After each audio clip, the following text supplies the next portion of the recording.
छत्तीसगढ़ में विधानसभा चुनाव के लिए मतदान हो चुका है। अब प्रदेश की जनता और सभी दलों को मतगणना का इंतजार है। इसके पहले चुनावी मुद्दों पर किए गए वादों को लेकर सियासत शुरू हो गई है। दरअसल इस बार कांग्रेस जहां 20 वादों के साथ जनता के बीच पहुंची थी, तो वहीं बीजेपी ने भी मोदी की गारंटी के माध्यम से जनता से 20 वादे किए। लेकिन इन वादों में किसका कितना काम है, ये तो चुनावी नतीजे से स्पष्ट होगा।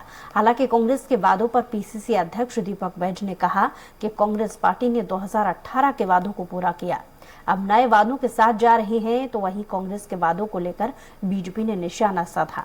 बीजेपी ने कहा कि आज कांग्रेस की स्थिति खराब है, तो उसका मूल कारण जन घोषणा पत्र ही है।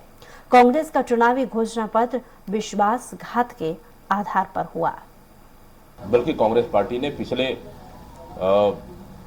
2018 में भी वादा किए थे, उन वादों को भी पूरा किया और आने वाला समय में हम नए वादों के साथ जा रहे हैं। आने वाला समय में बजट बढ़ेगा। हमारी सरकार इस बजट को पूर्ति करने के लिए कहीं न कहीं आय का स्रोत निश्चित रूप से ढूंढेंगे और कहीं न कहीं आय का स्रोत हम लोग को रिसोर्स करना पड़ेगा, जहां पे हम लोग इस बजट को हम लोग वहां पे उसको मेंटेन कर सकें। देखिए, आज कांग्रेस की जो स्थिति खराब है इस चुनाव में, उसकी मूल वजह यदि कोई है तो वो जन घोषणा पत्र ही है। जिस जन घोषणा पत्र में उन्होंने वादा किया था महिलाओं के साथ में शराबबंदी की, युवाओं के साथ में बेरोजगारी भत्ते की, स्व सहायता समूह की बहनों के ऋण माफ करने की बात थी, या फिर आम नागरिकों के साथ में जो संपत्ति कर माफ करने की बात थी कि आधा करेंगे, घोषणा पत्र के मूल मुद्दों के साथ में कांग्रेस नहीं गई।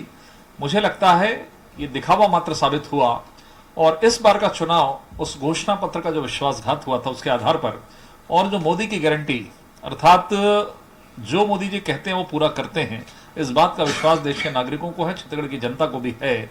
मुझे लगता है पूरे प्रदेश में वातावरण एक तरफा है और निश्चित तौर पर इस बात का एहसास कांग्रेस को भी हो गया है। और घोषणा पत्र, काम करने का तरीका, 15 साल में रमन सरकार ने जो काम किया था, इस तमाम बिंदुओं को लेकर जनता में विश्वास है और उसी आधार पर एक बार फिर से 2023 में बीजेपी की सरकार बनेगी।